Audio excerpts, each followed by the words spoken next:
नमस्ते, नमस्कार, जय हिंद दोस्तों। आप सभी का बहुत बहुत स्वागत है आपके अपने प्लेटफॉर्म शशि शरण सर ऑफिशियल में। घड़ी में बज चुके हैं रात के 9 और हम और आप उपस्थित हैं आपके इस महा सेशन में, जिसके अंदर में आज हमने वादा किया था आपसे कि बिहार स्पेशल के वैसे सभी प्रश्न जो पिछली भर्ती परीक्षाओं में पूछे गए हैं उन प्रश्नों को कराने की एक श्रृंखला शुरू करेंगे। और इसके ठीक बाद लगातार बिहार स्पेशल की एक्स्ट्रा क्लासेस आपको इस चैनल पर मिलती रहेंगी। तो उसी श्रृंखला के अंदर में आज पहली क्लास है साथियों बिहार स्पेशल की, जिस क्लास के अंदर में आज हम बहुत कुछ सीखने वाले हैं।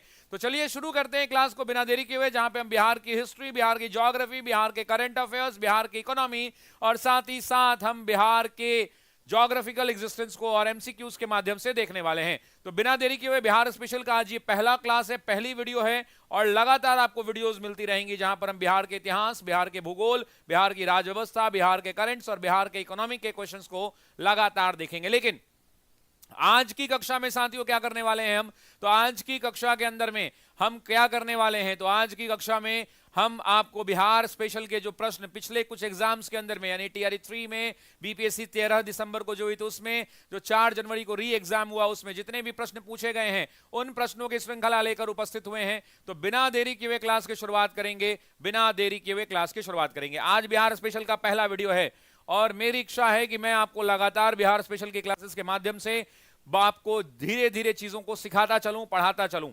तो चलिए पहले क्वेश्चन को लेते हैं साथियों। क्वेश्चन नंबर 1 की बात कर लेते हैं। कहता है कि 2001 की जनगणना के अनुसार बिहार की जनसंख्या कितनी थी। ये 90 मिलियन थी, 85 मिलियन थी, 83 मिलियन थी, 80 मिलियन थी, उपरोक्त में से कोई नहीं या एक से अधिक। जनगणना का जो वर्ष पूछा जा रहा है वो 2001 की जनगणना पूछी जा रही है और आपसे पूछा जा रहा है कि 2001 की जनगणना के अनुसार आप बताइए कि क्या था। एक मेरे भाई हैं, एक मेरे भाई कह रहे हैं, एक मेरे भाई कमेंट कर रहे हैं कि मुश्किल नहीं दुनिया में तू जरा हिम्मत तो कर, मुश्किल नहीं दुनिया में तू जरा हिम्मत तो कर, ख्वाब बदलेंगे हकीकत में तू जरा कोशिश तो कर। और आंधियां सदा चलती रहीं, आंधियां सदा चलती नहीं, मुश्किल सदा हारती नहीं, मिलेगी तुझे तेरी मंजिल तू जरा कोशिश तो कर, तू जरा कोशिश तो कर। तो बहुत खूब फरमाया है मेरे भाई, आपने बहुत खूब फरमाया है। तो चलिए बिना देरी के हुए क्लास की शुरुआत करते हैं, बिना देरी के हुए क्लास की शुरुआत करते हैं, यहीं से क्लासेस को शुरू करते हैं। बहुत सारे लोग आ गए हैं, बहुत सारे लोगों का कमेंट्स आने लगा है। तो चलिए शुरू करते हैं मेरे दोस्तों क्लास को। पहला प्रश्न है, इसका उत्तर आपको देना है। और हाँ, एक बात ध्यान रखिएगा कि जो भी हम डेटा देखेंगे वो अपडेटेड डेटा पर बातचीत करेंगे, अपडेटेड डेटा पर। तो यहां पर 2-3 चीजें हैं, लेकिन पहले मैं बताना चाहता हूं कि इस प्रश्न का उत्तर क्या होगा। तो इस प्रश्न का उत्तर होगा सी विकल्प। लेकिन यहां पर मैं आपको 4 डेटा देने वाला हूं। लेकिन सबसे पहले जब बात जनगणना की होती है तो भारत के अंदर में अगर हम बात करें तो जनगणना की शुरुआत किसके टाइम पीरियड पर, तो सभी लोग कमेंट करेंगे लॉर्ड मायो के टाइम पीरियड पे 1872। एग्जाम के अंदर में पूछेगा कि भारत में पहली बार जनगणना कब कराई गई, जरा बताना कि भारत में, सभी लोग कमेंट करो, पहली बार भारत में जनगणना कब कराई गई। तो भारत के अंदर में जो पहली जनगणना हुई वो 1872 के अंदर में हुई साथियों, और किसके टेन्योर में हुई, तो आंसर होगा लॉर्ड मायो। दूसरी बात जो अगर मैं कहना चाहता हूं तो यहां से एक और एग्जाम में सवाल पूछे जाएंगे दशकीय जनगणना के बारे में। तो याद रखेंगे सभी लोग 1882 होता था, 1881 वर्ष होता था, और 1881 के अंदर में पहली बार दशकीय जनगणना की शुरुआत हुई। तो आपसे एग्जाम में पूछेगा कि दशकीय जनगणना की शुरुआत की बात की जाएगी, तो दशकीय जनगणना की शुरुआत कब हुई है, तो 1881 के अंदर में हुई है, 1881 के अंदर में हुई है। अब आप जानते हैं कि 1881 के अंदर में दशकीय जनगणना की शुरुआत हुई। दशकीय जनगणना का मतलब यह होता है साथियों कि प्रत्येक 10 वर्ष पर जनगणना। कितने साल पर, तो प्रत्येक दशक का मतलब होता है प्रत्येक 10 वर्ष पर जब जनगणना कराई जाए। अब इसी जनगणना के तहत साथियों जनगणना हुई 2001 के अंदर में, 2001 के अंदर में। जब 2001 की जनगणना की रिपोर्ट आई साथियों, तो इस रिपोर्ट के अंदर में हम 2001 की बात करेंगे, साथ ही साथ 2011 के जनगणना की भी बात करेंगे, और साथ ही साथ जो अभी आंकड़े आए हैं बिहार को लेकर के उन आंकड़ों में भी बातचीत करेंगे। सबसे पहले 2001 की जनगणना की बात करें तो 8.3 करोड़ जो है, 8.3 करोड़ अप्रॉक्सीमेटली बिहार का क्या होता था, तो टोटल पॉपुलेशन होता था। अगर आप बात करेंगे तो कितना होता था साथियों, तो आप भी जानते हैं कि 8,29,98,509 हुआ करता था। ये कितना हुआ करता था, एग्जैक्ट डेटा जानने की जरूरत नहीं, अगर आप मुझे कहेंगे तो मैं लिख दूंगा 8 करोड़, एग्जैक्ट डेटा है 8 करोड़ 29 लाख, 8 करोड़ 29 लाख मान लीजिए, ये एग्जैक्टली डेटा हुआ करता था। लेकिन इसकी आंकड़े की जरूरत नहीं है। अब लेकिन ये 8.3 करोड़ के अंदर में एग्जाम में दो डेटा यहां से पूछा जाता है, और पहला डेटा पूछा जाता है कि कितनी महिलाएं थी और कितने पुरुष थे। तो आपको ही पता है कि 4.3 क्या हुआ करते थे, पुरुष हुआ करते थे। 4.3 इसमें क्या हुआ करते थे साथियों, तो पुरुष हुआ करते थे। और 3.9 की बात करें तो 3.9 कौन हुआ करता था, तो महिलाएं हुआ करती थी, महिलाएं हुआ करती थी। लेकिन जब इन आंकड़ों की आप बात करेंगे तो ये आंकड़े 2011 में बदल जाते हैं साथियों, और 2011 की जनगणना में ये आंकड़े बदल जाते हैं। कई बार एग्जाम के अंदर में क्या पूछता है कि 2001 से लेकर 11 की जब आप बात करते हैं तो 2001 से लेकर 11 में कितना प्रतिशत जनगणना जनसंख्या का वृद्धि हुआ। तो आप भी जानते हैं कि जो जनसंख्या थी वो कितना हो गया, तो 8.3 से बढ़कर हो गया 10.41 करोड़। कितना हो गया, 10.41 करोड़। तो आप जब वृद्धि इसको देखेंगे तो लगभग 25% की वृद्धि है। सभी लोग कमेंट बॉक्स में कमेंट करिए, अगर एग्जाम में पूछता है कि 2001 से लेकर 2011 तक में कितनी वृद्धि हुई है तो 25% सभी लोग करेंगे। बहुत सारी किताबों के अंदर में 25 से 26 दे देता है, लेकिन 26 इसलिए नहीं होगा कि जब एग्जैक्ट मेजर निकाला गया था तो ये 25.42 होगा। तो आज के बाद कभी भी आप 26 मत मारिएगा। अब बात कर लेते हैं इस 10.41 के बारे में। तो इसका भी ब्रेकअप आपको पता होना चाहिए। एक पता होना चाहिए मेल के बारे में और दूसरा पता होना चाहिए फीमेल के बारे में। अगर आप मेल के आंकड़ों की बात करेंगे तो मेल हुआ करते थे 4.32 करोड़।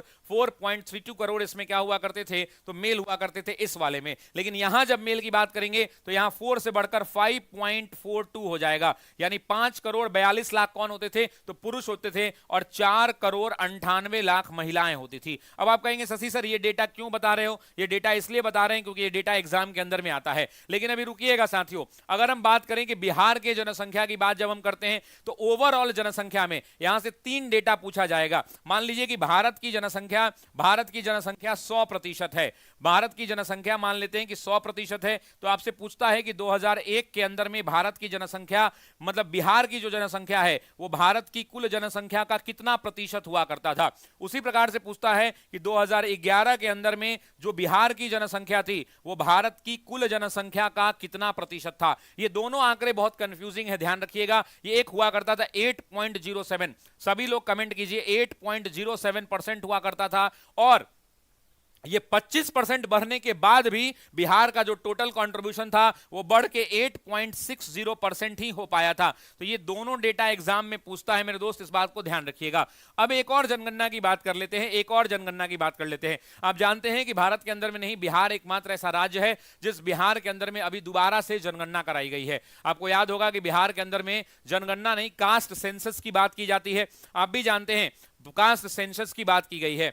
अंजलि जी, अगर हम क्लास की बात करें तो YouTube के ऊपर हमारी लगातार आपकी क्लासेस मिल रही हैं, और जो एप्लीकेशन के ऊपर है कल से नए समय पर मेरी क्लास होगी। जो नया वाला बैच है उसकी क्लास की टाइमिंग है सुबह 8 बजे। आप सुबह 8 बजे जग जाया कीजिएगा और जुड़िएगा। और जो पुराना वाला बैच है उसकी टाइमिंग होगी सुबह 11 बजे। तो कल से सुबह 8 बजे नए समय पर आपकी क्लास लगी है, उसको ज्वाइन कर लीजिएगा ऐप पर। और जो ओल्ड बैच वाले लोग हैं वो सुबह 11 बजे भी ज्वाइन कर लेंगे, इस बात को ध्यान रखिएगा, ठीक है। अब चलिए आगे बढ़ते हैं। एक मैं आंकड़ा देना चाहता हूं, और मैं चाहता हूं कि इस आंकड़ा को सभी लोग रट लीजिएगा, सभी लोग याद कर लीजिएगा। क्यों भाई, क्योंकि आपको ही पता है कि 2023 के अंदर में बिहार में जातिगत सर्वेक्षण कराया गया था, जिसे आपको ही पता है कि बिहार में कास्ट सेंसस कराया गया था, या कास्ट सर्वे लिख लीजिए। और इस कास्ट सर्वे के अंदर में एक नया डेटा आया। आपको मैं ये डेटा क्यों कह रहा हूं आप समझिए। 2011 की जनगणना के अनुसार बिहार का जो जनसंख्या है वो कितना है, तो आपको पता है कि 10.42 करोड़ के आसपास है। अभी एग्जैक्टली मैंने आपको बताया कि 10.41 ले लीजिए, 10.41 करोड़ है। लेकिन जब आप इस आंकड़े को देखेंगे जो 2023 के अंदर में आया, तो बिहार सरकार का ऑफिशियल डेटा है कि 13 करोड़ हो गए हम लोग, 13 करोड़ 7,25,000 हम लोग हो चुके हैं। कितने हो चुके हैं, तो ये बिहार के अंदर में ये बढ़ के हो गया 13 करोड़ 7 लाख। 13 करोड़ हो गया 07 मतलब 7 लाख हो गया, 07 25,310। आप यही जो आंकड़ा है 13 को अगर आप डायरेक्टली याद करना चाहते हैं तो आप कह सकते हैं कि 13.07 करोड़ हो गया है। ये अपडेट कब का है, तो ये आप भी जानते हैं कि ये अक्टूबर 2023 तक किसका अपडेट है, तो ये बिहार का है। तो एग्जाम में जब सवाल पूछा जाए इस आंकड़ों के अनुसार। अच्छा, सरकार ने एक दो और डेटा जारी किया है। एक दो और डेटा क्या जारी किया इन्होंने एक दो डेटा और जारी किया। जैसे इस डेटा के अंदर में उन्होंने बताया है कि कैटेगरी वाइज पॉपुलेशन का शेयर कैसा है। इन्होंने क्या बताया है, कैटेगरी वाइज पॉपुलेशन बताया है, तो आप जानते हैं कि बिहार के अंदर में सबसे ज्यादा जिस कैटेगरी की वोट थी वो कौन सी है, तो आप भी जानते हैं ओबीसी कैटेगरी। एग्जाम में पूछे कितना, तो 27.13%। ओबीसी से ठीक कम की जब बात करते हैं तो इससे ठीक थोड़ा कम नहीं, ज्यादा की बात कर लीजिए ईबीसी लगभग 36.5%, और एग्जैक्ट अगर लिखना है तो आप लिख सकते हैं 36.01%। अब आप समझ गए कि सबसे ज्यादा एक नंबर पर अगर बात करें तो ईबीसी है, 2 नंबर पर ओबीसी है। अब आप जनरल वाले होंगे, सोच रहे होंगे सर हमारा क्या है। मेरे भाई जनरल से ज्यादा बिहार के अंदर में एससी कैटेगरी के लोग हैं, एससी कैटेगरी के लोग हैं। एससी कितना है, तो 19.65 जो है एससी का बिहार में जो है, बिहार में वेटेज है। चौथे नंबर पे आते हैं जनरल वाले लोग, जिसे आप अनरिजर्व कैटेगरी भी कहते हैं, और वो है 15.52%। 15.52%। उसके अलावा शेड्यूल ट्राइब वाले लोगों की हम बात करते हैं, जिसे आप कहते हैं एसटी, और जानते हैं एसटी कैटेगरी 2% से भी कम है, दैट इज 1.68%। 1.68%। तो आपसे पूछा जाए कि कास्ट सेंसस के अनुसार जो बिहार का डेटा है, ये बिहार स्पेशल का टॉप क्वेश्चन हो सकता है। अक्टूबर 2023 के कास्ट सेंसस के अनुसार सबसे ज्यादा किस वर्ग, तो ईबीसी कैटेगरी का बिहार में वेटेज है। आप एससी एसटी का भी देख लीजिए, जनरल का भी देख लीजिए। अब आपको समझ में आ गया होगा, अब आपको समझ में आ गया होगा।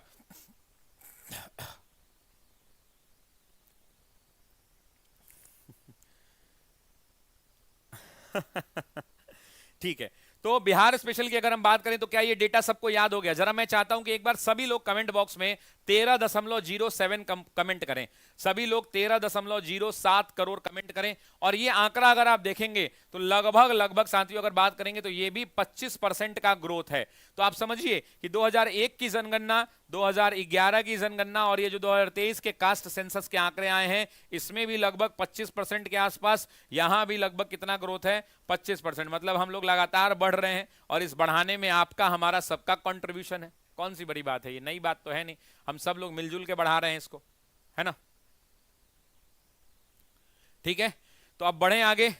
मोबाइल नंबर हम शेयर नहीं कर सकते मेरे भाई, मोबाइल नंबर शेयर करना मना है। आप जो है व्हाट्सएप ग्रुप को ज्वाइन करना है तो ऊपर में व्हाट्सएप ग्रुप का दिया हुआ है।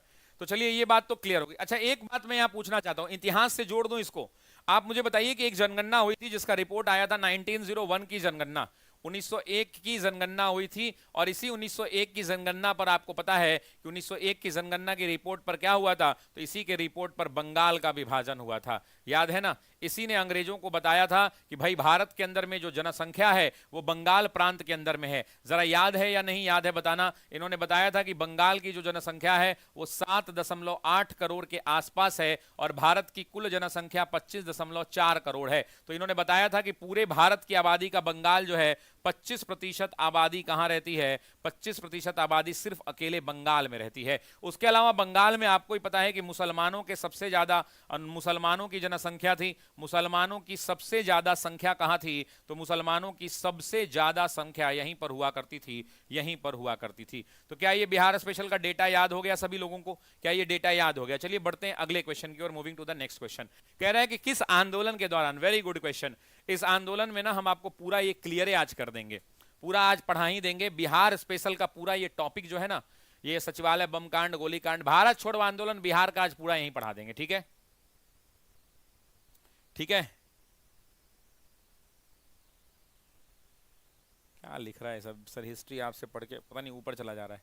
ठीक है इमरान भाई, जो भी है आपका मोहब्बत है। किस आंदोलन के दौरान बिहार में आजाद दस्ता सक्रिय था? चंपारण सत्याग्रह, असहयोग आंदोलन, भारत छोड़ो आंदोलन, लोटा विद्रोह, उपरोक्त में से कोई नहीं, या एक से अधिक? तो आप सभी जानते हैं इस प्रश्न का जो सही उत्तर हो जाएगा वो सी विकल्प हो जाएगा। लेकिन जब हम बात करते हैं भारत के अंदर में आजाद दस्ता की, तो आजाद दस्ता की कहानी शुरू होती है साथियों भारत छोड़ो आंदोलन से। कहां से शुरू होती है? भारत छोड़ो आंदोलन से। आप सभी जानते हैं कि भारत छोड़ो आंदोलन की शुरुआत कहां से होती है, तो भारत छोड़ो आंदोलन की शुरुआत होती है 8 अगस्त। सभी लोग डेट कमेंट करेंगे, 8 अगस्त 1942। 8 अगस्त, ये पूरा बिहार स्पेशल का टॉपिक पढ़ा देता हूं आज। मतलब इस क्वेश्चन के माध्यम से मैं बिहार स्पेशल के अंदर में जितना भी ये इंपॉर्टेंट बिहार वाला पार्ट है वो पढ़ा देता हूं। ठीक है, क्लियर है? जो भी लोग ना एक्स्ट्रा कमेंट कर रहे हैं उनको ब्लॉक कीजिए। बहुत सारे लोग एक्स्ट्रा कुछ शादी ब्याह वाला बात कर रहे हैं, है ना, एक्स्ट्रा शादी ब्याह वाला कुछ बात कर रहे हैं, तो उन लोगों को जरा ब्लॉक कर दीजिए। तो वैसे परिस्थिति के अंदर में क्या होगा कि ये लोग जो हैं थोड़े शांत हो जाएंगे। शादी ब्याह का कोने को बात बढ़ रहा है, ऐसने का ना पकड़ुआ ब्याह होता है, ऐसे का क्या हो रहा है, पकड़ुआ ब्याह होता है। ठीक है, अच्छा एक बार बताइए कि आप में से कितने लोगों का पकड़ुआ ब्याह हुआ है? कितने लोगों का हुआ है बताइए जरा। How many people? इसलिए कृपया करके क्लास को डिस्टर्ब ना करें, आराम से पढ़ाई करें और पढ़ाई करके चीज़ों को सीखें, ठीक है? चलिए मेरा नाम लीजिए। हम कैसे नाम ले लें तुम्हारा? हम हाँ, तुम्हारा नाम तो वो भी नहीं लेगी जब शादी हो जाएगी। जब शादी हो जाएगी तुम्हारी तो वो कहेगी ए जी सुनते हैं, ए जी सुनते हैं, ए रिंकिया के पापा सुनते हैं। वो का कहीं का नाम लीजिए, निकालो मेरा बाटा उधर से। हाँ, वो का कहीं का नाम लीजिए, ठीक है? अब सुनिए, 8 अगस्त 1942 को ये तो शुरू हुआ, इसके बारे में बहुत डिटेल में नहीं जाएंगे क्योंकि यहां पे हम आपको पढ़ा चुके हैं कि ये ग्वालियर टैंक मैदान से शुरू हुआ था। एग्जाम में एक बार सवाल पूछा कि ग्वालियर टैंक मैदान को किस और नाम से जानते हैं, तो इसको एक और नाम से जानते हैं और उसको कहते हैं अगस्त क्रांति मैदान। क्या कहते हैं? अगस्त क्रांति मैदान कहते हैं, अगस्त क्रांति मैदान। लेकिन रुकिए जरा, अब हम बात करते हैं इस पूरे टॉपिक की बिहार के अंदर में। मैं वहां पे डिटेल नहीं जाऊंगा, बिहार स्पेशल की बात है आज, तो आज बात होगी बिहार स्पेशल की। बिहार स्पेशल का मतलब है कि हमें यह देखना है कि बिहार के अंदर में भारत छोड़ो आंदोलन की क्या कहानी है। तो आप जानते हैं कि जब भारत छोड़ो आंदोलन की शुरुआत बिहार में भी कब होगी भाई? वहां जब 8 अगस्त को हुआ तो यहां भी 8 अगस्त को इसकी शुरुआत होगी। लेकिन क्रांति की ज्वाला 8 अगस्त को फैलेगी और आपको पता है कि अंग्रेजों ने एक ऑपरेशन चलाया, जिस ऑपरेशन का नाम एग्जाम में पूछता है, और ऑपरेशन का नाम है operation zero hour. Operation zero hour, मैं चाहता हूं कि सभी लोग कमेंट करें ऑपरेशन जीरो आवर का नाम। ऑपरेशन जीरो आवर एक ऑपरेशन चलाया अंग्रेजों ने, और इसके तहत क्या किया तो कांग्रेस के सभी बड़े नेताओं को क्या कर लिया तो गिरफ्तार कर लिया। अब चलिए महोदय नए स्लाइड पर और शुरू करते हैं खेल। जब सारे लोगों को गिरफ्तार कर लिया तो यहां से बिहार स्पेशल की कहानी शुरू होती है, क्योंकि कांग्रेस के जितने बड़े नेता थे, जैसे महात्मा गांधी थे, उनको पुणे के आगा खान पैलेस में रख दिया। मौलाना अबुल कलाम आजाद थे, बांकुरा जेल में कैद कर दिए गए। कांग्रेस के जवाहरलाल नेहरू थे, तेज बहादुर सप्रू थे, इन सभी बड़े नेताओं को अहमदनगर के किले में कैद कर दिया गया। जब ये तमाम नेता कैद हो गए तो इससे हमें कोई दिक्कत नहीं है, हमें मतलब है बिहार से। बिहार के अंदर में साथियों कहानी शुरू होती है। बिहार के अंदर में यहां पे टॉपिक लगाएंगे, बिहार में भारत छोड़ो आंदोलन। बिहार में भारत छोड़ो आंदोलन, बिहार में भारत छोड़ो आंदोलन। साथियों जब हम बिहार में भारत छोड़ो आंदोलन की बात करते हैं तो इसकी शुरुआत कहां से होती है, तो आपको भी पता है कि इसकी शुरुआत होगी, एकदम धीरे धीरे चलेंगे, इसकी शुरुआत होगी, कॉपी पेन ले लीजिए, 9 अगस्त 1942 को। 9 अगस्त 1942 को क्या होगा, बिहार के एक बड़े नेता हैं जिनका नाम क्या है, डॉक्टर राजेंद्र प्रसाद। इनका जन्म कहां हुआ था जरा कमेंट बॉक्स में बताना। देश के पहले राष्ट्रपति, इकलौते राष्ट्रपति जो 2 टर्म तक रहे। इस डॉक्टर राजेंद्र प्रसाद को गिरफ्तार कर लिया गया और इनको कौन से जेल भेजा गया, तो आपको ही पता है कि पटना के बांकीपुर जेल भेजा गया। इनके साथ बिहार के एक बड़े नेता और गिरफ्तार किए गए, उनका नाम क्या था, तो उस नेता का भी नाम क्या था साथियों, तो उस नेता का नाम था श्री कृष्ण सिंह। श्री कृष्ण सिंह जिनको आप बाबू साहब कहते हैं, बाबू कहते हैं, उस श्री कृष्ण सिंह को भी यहीं पर गिरफ्तार करके जेल में डाल दिया गया था। ये टीआरई 2 का क्वेश्चन है। अब आगे बढ़ते हैं। जब इनको गिरफ्तार करके डाल दिया गया, पटना की सड़कों पर जबरदस्त विरोध होने लगा। राजेंद्र प्रसाद जानते हैं कि युवाओं के बड़े दिल के धड़कन हुआ करते थे। इनके गिरफ्तारी के बाद इस गिरफ्तारी का बिहार में भयंकर विरोध होने लगा और विरोध में इनका साथ दिया युवा वर्ग ने, या यूं कहें कि छात्र जो है इनके कारण सड़कों पर उतर गए। छात्र सड़कों पर उतरे साथियों तो हड़ताल हुआ, हड़ताल के अलावा सड़कों पर विरोध प्रदर्शन हुए, सड़कों पर विरोध प्रदर्शन हुए। अंग्रेजों की हालत खराब हो गई, विरोध प्रदर्शन हुए और अंग्रेजों की हालत खराब हो गई। जब ये विरोध प्रदर्शन चल ही रहा था, इसी क्रम के अंदर में साथियों, इसी विरोध प्रदर्शन के दौरान 11 अगस्त, एग्जाम का फेवरेट क्वेश्चन है, सभी लोग कमेंट करें, 11 अगस्त 1942। 11 अगस्त 1942 को भारत के अंदर में बिहार राज्य के पटना में एक बड़ा घटना हो जाता है। और आप जानते हैं कि एक जुलूस होता है, एक छात्रों का जुलूस होता है, साथियों। और जुलूस क्या कर रहा होता है, तो जुलूस सचिवालय की ओर आगे बढ़ रहा होता है। जो सचिवालय का भवन है, ये जुलूस जो है सचिवालय भवन पर तिरंगा झंडा लगाने जा रहा होता है, सचिवालय भवन पर झंडा लगाने के लिए जा रहा है। मतलब अंग्रेजों का झंडा उतार कर ये चाहता क्या है, इसकी चाहत है कि सचिवालय के भवन पर जो अंग्रेजों का झंडा लगा हुआ है उस झंडे को उतार दिया जाए और वहां पर जो है भारत का झंडा फहरा दिया जाए। इसी टाइम पीरियड पर साथियों पटना के जिला कलेक्टर होते हैं WG आर्चर। एग्जाम में पूछेगा कि ये जब सचिवालय भवन पर झंडा फहरा रहे थे तो पटना के डीएम कौन थे साथियों, तो पटना के डीएम आर्चर हुआ करते थे, जिसका पूरा नाम था WG आर्चर। WG आर्चर, सभी लोग कमेंट करें WG आर्चर। मामला बस इतना होता है कि आर्चर साहब डीएम होते हैं और डीएम साहब देखते हैं कि ये भीड़ आउट ऑफ कंट्रोल हो रही है और सचिवालय भवन पर अब ये झंडा लगाने ही वाले हैं। अब ये जो है आदेश दे देते हैं कि किसी भी हालत में सचिवालय पर से अंग्रेजों का झंडा नहीं उतरना चाहिए और जो है पुलिस इन निहत्थी भीड़ पर, इस प्रदर्शन करने वाले भीड़ पर गोलियां चला देती है। और जब ये गोलियां चलाई जाती हैं तो देशभक्त जो छात्र होते हैं उनमें 7 छात्र मारे जाते हैं। एग्जाम में पूछेगा कितने छात्र मारे गए, एग्जाम में पूछेगा कितने छात्र मारे गए, तो आप क्या कहेंगे कि सचिवालय कांड के अंदर में, सचिवालय में क्या होता है, तो सचिवालय के अंदर में, सचिवालय पर जब झंडा फहराते हैं तो यहां पे गोलीबारी हो जाती है, पुलिस जो है गोली चलाती है और जब गोलीबारी होती है तो उस गोलीबारी में आर्चर के आदेश पर होती है और उसमें 7 छात्र क्या होते हैं, शहीद होते हैं। 7 छात्र क्या हो जाते हैं, शहीद हो जाते हैं। आपने देखा होगा जब आप पटना के गांधी मैदान पर आएंगे तो पटना डीएम का जो कॉर्नर वाला बापू सभागार है ना, उसके बगल में एक देखिएगा 7 लोगों का इसे टेढ़ा टेढ़ा करके ऐसे, कोई हाथ ऐसे किए हुए, कोई ऐसे किए हुए, ऐसा फोटो लगा हुआ है, एक मूर्ति लगी हुई है, वही 7 लोगों की ये मूर्ति है। ये जो 7 छात्र इसमें शहीद होंगे, इन्हीं छात्रों की मूर्ति लगाई गई है। और जो ये गोलीकांड हुआ, ये जो गोलीकांड हुआ, इसी गोलीकांड को सचिवालय गोलीकांड कहते हैं। इसको क्या कहते हैं, सचिवालय गोलीकांड। तो जानते हैं एग्जाम में टीआरई 2 में पूछा कि सचिवालय गोलीकांड किस डेट को हुआ था। आपसे एग्जाम में पूछा कि सचिवालय गोलीकांड किस डेट में हुआ था, तो आप क्या कहेंगे, 11 अगस्त 1942। सभी लोगों को यह डेट याद होना चाहिए। अब सुनिए, एग्जाम में एक और सवाल यहां से आपसे पूछेगा दोस्तों कि ये सचिवालय में जो 7 छात्र शहीद हुए, इन 7 का नाम क्या था।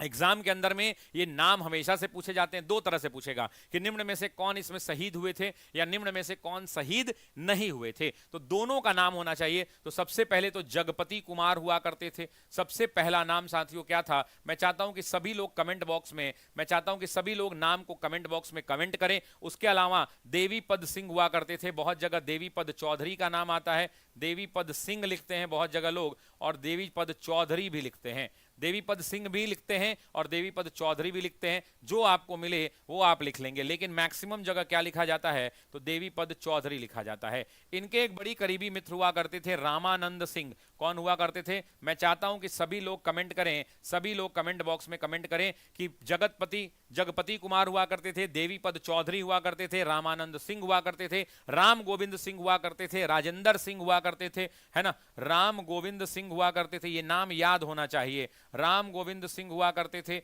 उसके अलावा अगर हम बात करें तो राजेंद्र सिंह हुआ करते थे, राजेंद्र सिंह, उसके अलावा राजेंद्र सिंह हुआ करते थे। अच्छा हाँ, राजेंद्र सिंह के अपने स्कूल के साथी और बड़े करीबी मित्र सतीश प्रसाद झा हुआ करते थे, सतीश प्रसाद झा हुआ करते थे। और उसके अलावा अगर सतीश प्रसाद झा की बात करें, सतीश प्रसाद झा हुआ करते थे। और उसके अलावा एक बड़ा नाम जो बिहार के अंदर में एक बड़ा नाम, उमाकांत सिन्हा, उमाकांत सिन्हा एक बड़ा नाम हुआ करता था।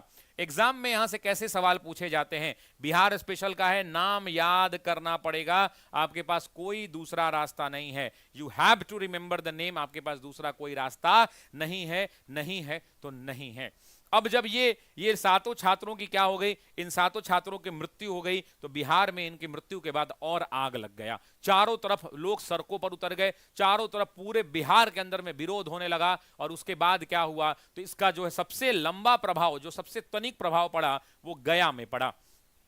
बिहार के गया जिला में अगले दिन का मतलब क्या होगा, 12 अगस्त 1942।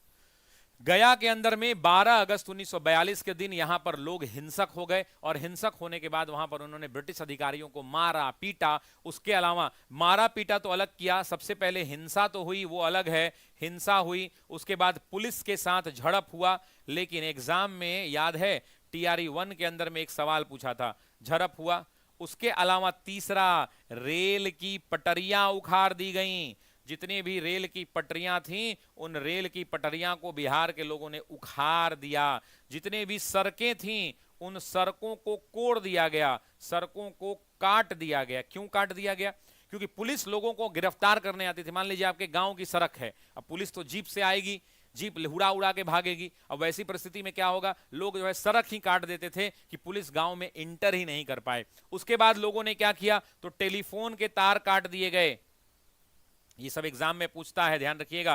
टेलीफोन के तार जो हैं, उन तारों को काट दिया गया। और टेलीफोन के तार छोड़िए साहब, जितने भी पोस्ट ऑफिसेस थे, जितने भी रेलवे स्टेशन थे, जितने भी थाने थे, जितने भी सरकारी भवन हुआ करते थे, उन सबको आग में फूंक दिया गया। इस बात को ध्यान रखिएगा। इतना तो हुआ ही, इतना होने के साथ साथ यहां पे कहां तक लिख लिया आपने, 5 तक लिखा। इसके बाद और क्या हुआ, तो छठे नंबर में अगर हम बात करेंगे तो यहां पे नहीं अट पाएगा, अगले ले लेते हैं, अगले पॉइंट में ले लेते हैं। 6th नंबर की अगर हम बात करें तो 6th नंबर के अंदर में, 6th नंबर की अगर हम बात करें,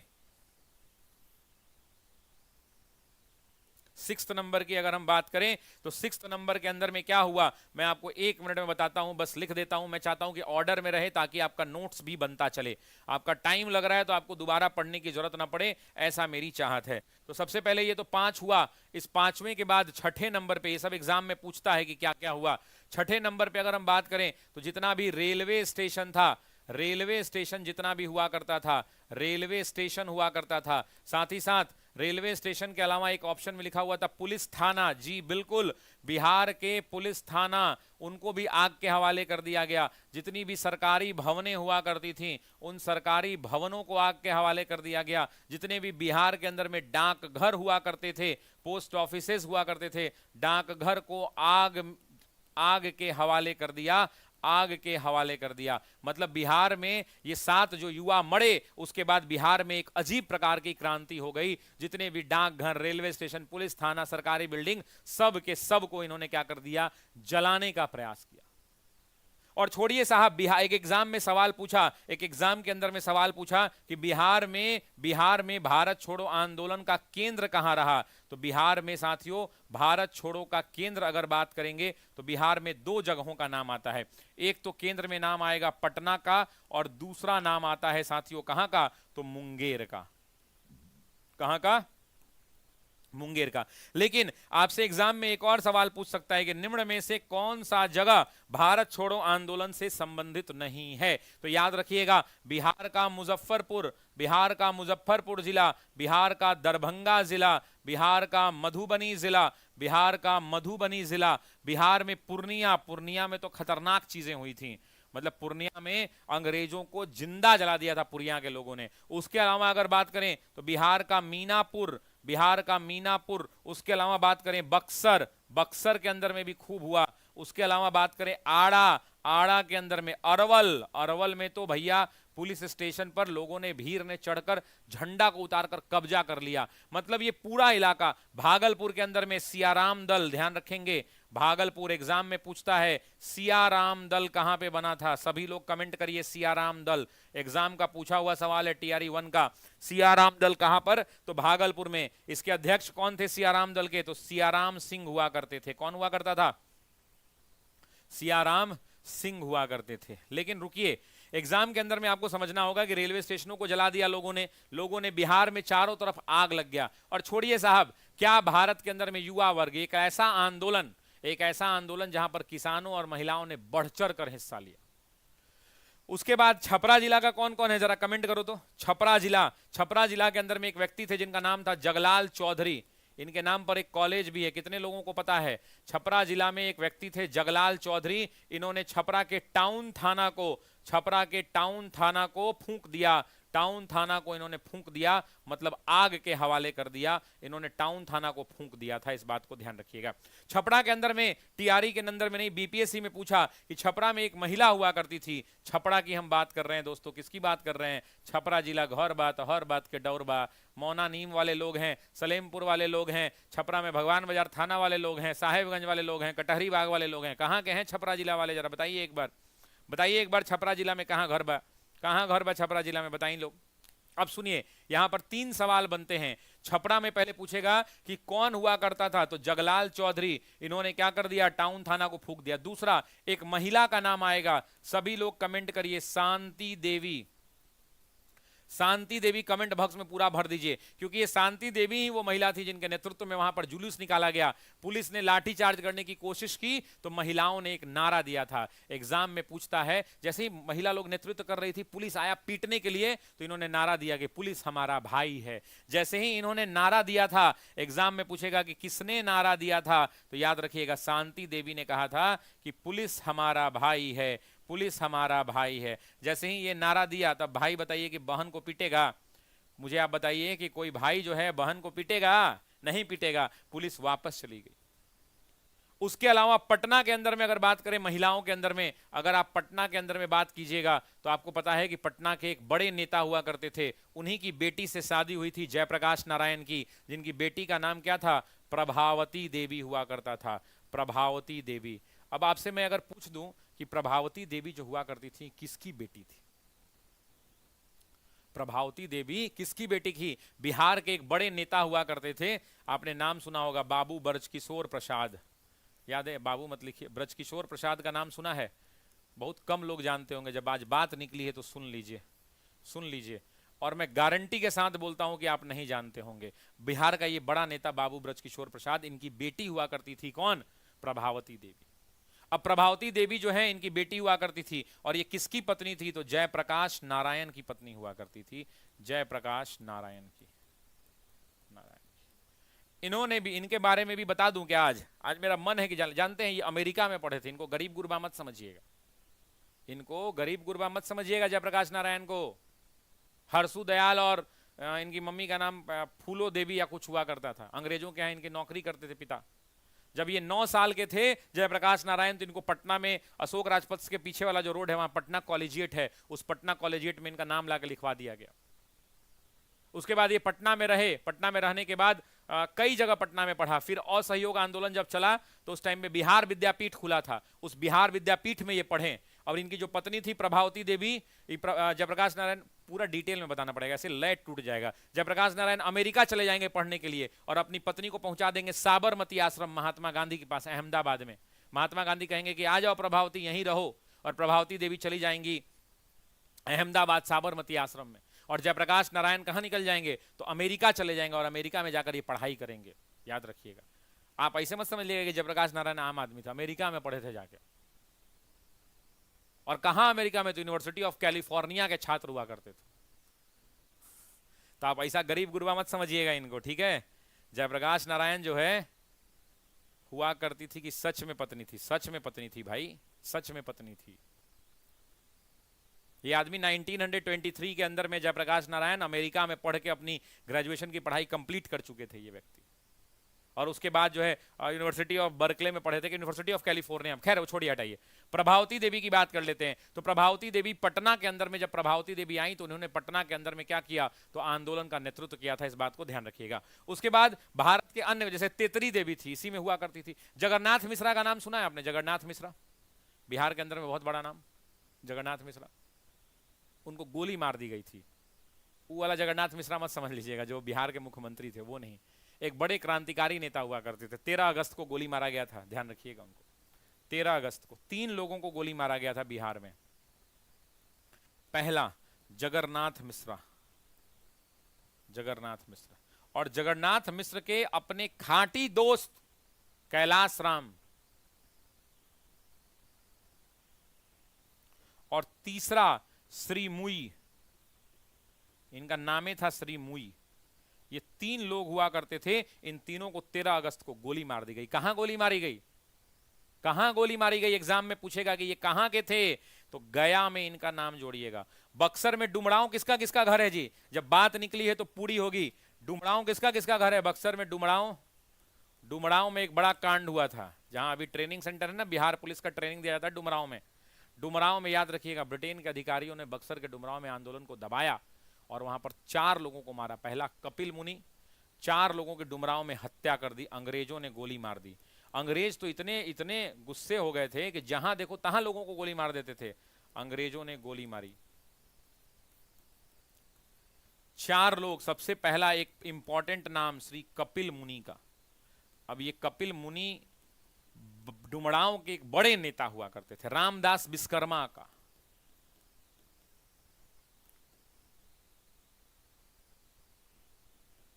और रामदास विश्वकर्मा के अलावा 2 अन्य नाम जो आपको होना चाहिए, एक बालेश्वर दुबे और दूसरा गोपाल कहार। बालेश्वर दुबे और गोपाल कहार, बालेश्वर दुबे और गोपाल कहार हुआ करते थे। गोपाल कहार और बालेश्वर दुबे। और ये जो 4 लोग थे, इन चारों लोगों को डुमरांव में अंग्रेजों ने गोली मार दिया। भारत छोड़ो आंदोलन के विरोध में ये प्रदर्शन कर रहे थे। सिवान किसका किसका घर है? सिवान में महाराजगंज। महाराजगंज बहुत इंपॉर्टेंट, बहुत इंपॉर्टेंट, रट के घोंट के पी जाइएगा। महाराजगंज में एक थाना है, डेट याद रखिएगा 16 अगस्त। एग्जाम में कम से कम 3-4 बार ये क्वेश्चन आ चुका है, 3 से 4 बार। यहां VVI लगा लीजिए, इसको ट्रिपल VVI लगा लीजिए, ट्रिपल VVI। 16 अगस्त का दिन, जिला सिवान, उस समय सिवान जिले में आता था। थाना का नाम महाराजगंज। महाराजगंज किसका किसका घर है महाराजगंज? जरा कमेंट करके बताओ। महाराजगंज जो थाना था, देखो भारत बिहार के लोग क्या कर रहे थे कि अंग्रेजों का थाना है, उस थाना पर से अंग्रेजों का झंडा उतार रहे थे और अपना तिरंगा झंडा फहरा रहे थे। पुलिस चौकी है, वहां से झंडा उतार दिया। DM का ऑफिस है, वहां से झंडा उतारना मतलब इज्जत ले लेना, यही तो बात होती थी। यहां पर महाराजगंज थाने में झंडा जब एक महिला फैला रही थी, कि पुरुष, तो महिला नहीं पुरुष, एक पुरुष थे फूलेना प्रसाद श्रीवास्तव। मैं चाहता हूं ये नाम 3-3 बार कम से कम कमेंट में लिखिए, 3-3 बार, फूलेना प्रसाद श्रीवास्तव। जब आप बनाइएगा तब आपको पता चलेगा कि इस नाम का मतलब क्या है। फूलेना प्रसाद श्रीवास्तव। इस फूलेना प्रसाद श्रीवास्तव को झंडा लगाने के क्रम में अंग्रेजों ने गोली मारकर हत्या कर दी। जैसे ही आदमी चढ़ रहा था ना थाने के ऊपर सीढ़ी लगा के, तो सीढ़ी पर पीछे से गोली मार दिया, ठाए ठाए ठाए। फूलेना प्रसाद झंडा बदलने के लिए चढ़ रहे थे, गिर गए नीचे और अंग्रेजों ने गोली मार दी, हत्या कर दी। अब इनकी पत्नी हुआ करती थी, इनकी पत्नी हुआ करती थी तारा रानी। इनकी पत्नी ने बदला लिया और इनकी पत्नी ने, इस फूलेना प्रसाद की पत्नी, ये भी एग्जाम में पूछता है, तारा देवी बहुत जगह मिलेगा और बहुत जगह तारा देवी मिलेगा, बहुत जगह तारा रानी मिलेगा। तारा रानी ने हार नहीं माना और अपने पति जो इनका काम पूरा नहीं कर पाए, इस महिला ने जाकर उस पर झंडा गाड़ दिया। तारा देवी ने थाने पर झंडा फहरा दिया, थाने पर झंडा लगा दिया। इसीलिए इंपॉर्टेंट है, ये ध्यान रखिएगा, इसीलिए इंपॉर्टेंट है। ये दोनों नाम फूलेना प्रसाद, सभी लोग कमेंट कर रहे हैं, वेरी गुड कमेंट कर रहे हैं। अब आते हैं एक बहुत इंपॉर्टेंट नाम बिहार में। देर नहीं ना हो रहा है, धीरे धीरे पढ़ा देना ही पूरा, के छोड़ दें इतना पे। अगर आप कहिएगा तो आधा पे छोड़ देंगे, नहीं तो अगर 10 मिनट और दीजिएगा तो पूरा बिहार स्पेशल टॉपिक खत्म हो जाएगा। मतलब टॉपिक इन द सेंस जितना एग्जाम में आता है। इंपॉर्टेंट इंपॉर्टेंट खाली हम आपको बता रहे हैं, अनइंपॉर्टेंट नहीं बता रहे हैं। 15 अगस्त 1942 बिहार के अंदर में एक जिला है जिसका नाम है सीतामढ़ी। सीतामढ़ी से कितने लोग हैं? सीतामढ़ी के अंदर में जुब्बा सहनी। अब तो ये मुजफ्फरपुर में इनके नाम से पार्क बना है। पटना में भी मोइनुल हक स्टेडियम के पास एक गोलंबर है, वैशाली गोलंबर, सॉरी मैकडोवेल गोलंबर, उसमें भी इन्हीं का नाम लिखा हुआ है। और इन्होंने क्या किया था? जुब्बा सहनी ने थाने पर हमला किया। कौन से थाने पर हमला किया? मीनापुर थाने पर। जुब्बा सहनी ने मीनापुर थाने पर हमला किया, मीनापुर थाने पर हमला किया। लेकिन जानते हैं एग्जाम में वो नहीं पूछेगा, हमला कर थानेदार को जिंदा जला दिया था, उसी का नाम पूछता है। थानेदार, थानेदार का क्या नाम था? बॉलर नाम था, बॉलर। थानेदार बॉलर को जिंदा जला दिया, मतलब इसकी हत्या कर दी। किसने? तो जुब्बा सहनी ने। जुब्बा सहनी ने 15 अगस्त 1942 को सीतामढ़ी में मीनापुर थाने पर हमला करके वहां के थानेदार बॉलर को क्या किया? तो जिंदा जलाकर मार दिया। मुंगेर के अंदर में सवाल पूछेगा, कटिहार में पूछेगा। लंबा हो रहा है क्या? छोड़ दें?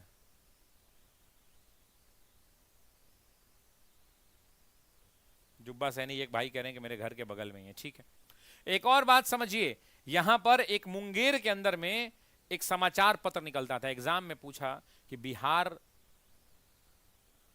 भारत छोड़ो आंदोलन के दौरान बिहार में मुंगेर से कौन सा समाचार पत्र प्रकाशित किया गया? उसका नाम था आजाद हिंदुस्तान। मुंगेर से सभी लोग कमेंट कीजिए, आजाद हिंदुस्तान।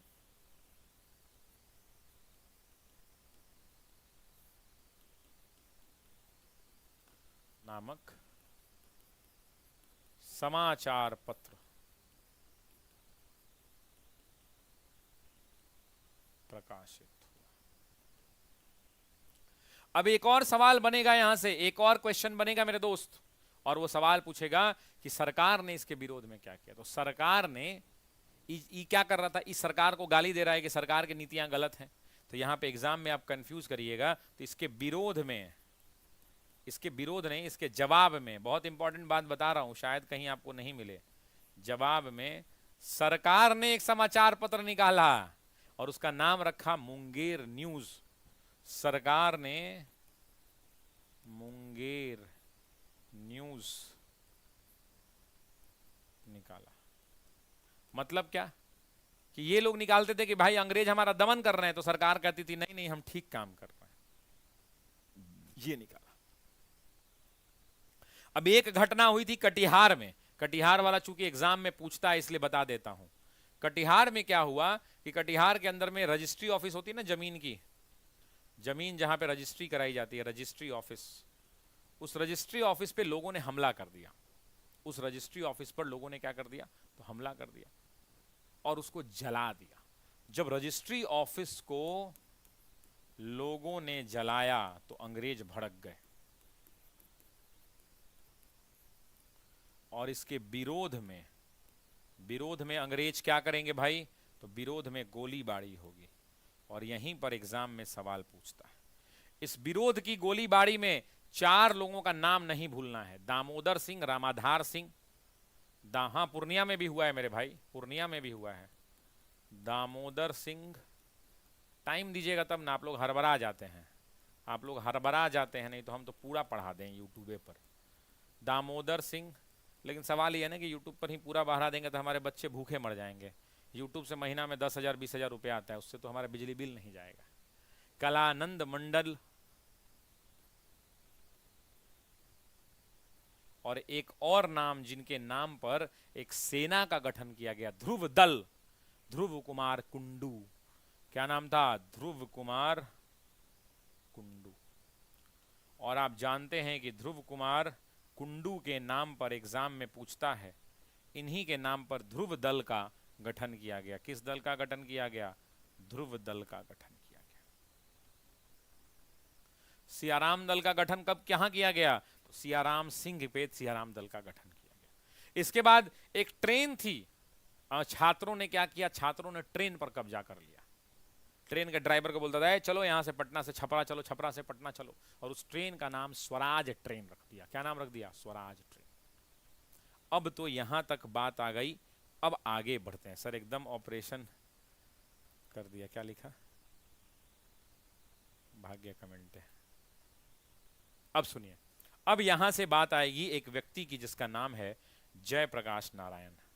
अब यहां से एक बात आएगी एक व्यक्ति की जिसका नाम है जयप्रकाश नारायण।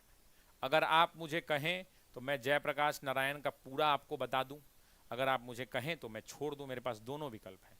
मैं ऐसे बोल दूंगा कि जयप्रकाश नारायण एक क्रांतिकारी थे और बस उसका शुरू हो जाऊंगा, जैसा आप कहिए,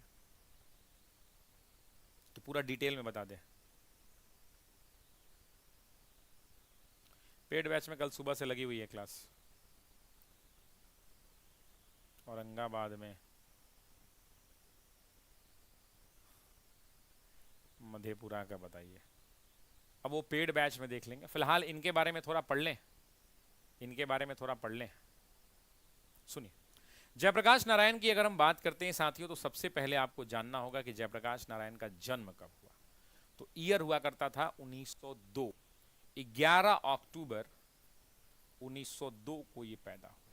आप सब कह देते हैं कि सिताब दियारा में, हम लोग क्या कह देते हैं, सिताब दियारा में, नहीं साहब, ये बलिया जिला में हुए थे।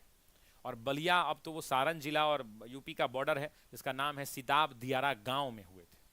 कहां पे हुए थे, सिताब दियारा गांव में।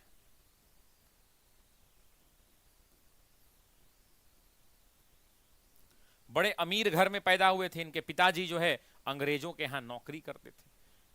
एक बार एग्जाम में सवाल पूछा कि सिताब दियारा जो गांव है, ये ज्योग्राफी का एक सवाल है, पूछा कि सिताब दियारा गांव किस नदी के तट पर है, तो घाघरा नदी के तट पर है। किसकी है, घाघरा नदी के तट पे। खैर, सिताब दियारा गांव में इनका जन्म हुआ। बचपन में इन्होंने पढ़ाई लिखाई की, बस्ती में स्कूल पर जाते थे। धीरे धीरे इनके पिता चूंकि अंग्रेजों के यहां नौकरी करते थे, बड़े अधिकारी हुआ करते इनके पिता, तो जब ये लगभग 9 साल के थे तो उस टाइम पीरियड में इनकी पढ़ाई लिखाई की शुरुआत हुई और इनकी पढ़ाई हुई पटना कॉलेजिएट में। पटना कॉलेजिएट पटना कॉलेजिएट में इनकी शुरुआती शिक्षा दीक्षा हुई। और जब पटना कॉलेज में धीरे धीरे ये पढ़े तो धीरे धीरे पढ़ते पढ़ते पढ़ते पढ़ते इनके साथ के लोग बहुत सारे थे। जैसे बिहार के पहले मुख्यमंत्री श्री कृष्ण सिंह इनके साथ पढ़े, बिहार के पहले डिप्टी सीएम अनुग्रह नारायण सिन्हा इनके साथ पढ़े, बहुत सारे लोग साथ साथ पढ़े। इनकी पढ़ाई लिखाई हुई, पढ़ाई लिखाई कंप्लीट हुई। 1918 में इनका विवाह हो गया। कब विवाह हुआ? 1918 में विवाह हुआ। 1918 में किससे हुआ? तो विवाह प्रभावती देवी से हुआ। प्रभावती देवी से हुआ। प्रभावती देवी किसकी बेटी थी? तो बिहार के बड़े नेता ब्रज किशोर प्रसाद की बेटी थी। ब्रज किशोर प्रसाद। जब जयप्रकाश नारायण की शादी वादी हो गई, लेकिन इनका पढ़ाई तो ये जारी रखे, शादी के बाद पढ़ाई कंटिन्यू रखे। तो इनको पत्नी को साथ नहीं रख के प्रभावती देवी को महात्मा गांधी ने आमंत्रण किया और महात्मा गांधी ने इनको साबरमती आश्रम बुला लिया। महात्मा गांधी ने साबरमती आश्रम बुला लिया। और इनकी पत्नी कहां चली गई? गांधी के शरण में चली गई, बुला लिया, क्योंकि महात्मा गांधी ने इनको बुला लिया। और इनके पतिदेव कहां चले गए? तो पतिदेव चले गए अमेरिका। और इनके जो पतिदेव थे यानी जयप्रकाश नारायण थे, आगे की पढ़ाई करने के लिए, जयप्रकाश नारायण को कमजोर आदमी मत समझिएगा, अभी मैंने बताया, जयप्रकाश नारायण आगे की शिक्षा के लिए, आगे की पढ़ाई के लिए कहां चले गए? तो आगे की पढ़ाई के लिए यूनिवर्सिटी ऑफ कैलिफोर्निया चले गए। यूनिवर्सिटी ऑफ अमेरिका चले गए, एक लाइन में समझिए, यूनिवर्सिटी ऑफ कैलिफोर्निया। अगर एक लाइन में पूछे तो कहां चले गए? अमेरिका गए। और अमेरिका जाकर अपनी पढ़ाई की। आगे की पढ़ाई इन्होंने कहां पर पूरी की? तो अमेरिका जाकर पढ़े। कैलिफोर्निया गए, अमेरिका पढ़े, वहां पे इनको पैसा कम मिला घर से, तो बहुत सारा काम भी किया, वो अलग बात है। वहीं पर बहुत सारे लोगों से मिले, वहीं पर कार्ल मार्क्स वाली विचारधारा से ये पूरे प्रेरित हुए। धीरे धीरे सब कुछ समय गया। फिर हार्वर्ड गए, हार्वर्ड में पढ़ाई लिखाई करी। हार्वर्ड में पढ़ाई लिखाई करने के बाद ये भारत 1929 में भारत लौटे। उसके बाद ये पढ़ने के बाद 1929 में भारत लौटे। और जब ये 1929 में भारत लौटे तब जाकर ये भारत में राष्ट्रीय आंदोलन में शामिल हुए। अब 90 कितने लोगों को ये बात पता था, जरा बताओ? जयप्रकाश नारायण राष्ट्रीय आंदोलन में 1929 में शामिल हुए। इसके पहले ही पढ़ाई कर रहे थे अमेरिका में। गए कब थे अमेरिका? 1922 में गए थे, 1922 में। 7 साल अमेरिका में रहे और 7 साल ये अमेरिका के अंदर में रहे। और 7 साल रहने के बाद ये भारत लौटे। और भारत जब लौटे तो याद, पढ़ाऊं कि नहीं पढ़ाऊं? छोड़ दूं, पढ़ा दूं ये पूरा, इनकी पूरी जर्नी बता दूं? यस नो में कमेंट कीजिए, जल्दी यस नो में कमेंट करिए।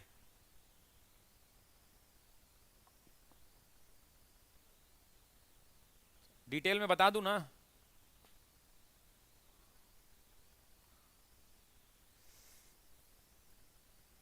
अभी तक नहीं आया। यू आर बेस्ट आ रहा है। हाँ ठीक है, पूर्णिया जिला बता दे रहे हैं। अभी तुरंत पूर्णिया जिला बता दे रहे हैं। जब पूर्णिया बताएंगे तो समस्तीपुर भी बता देंगे।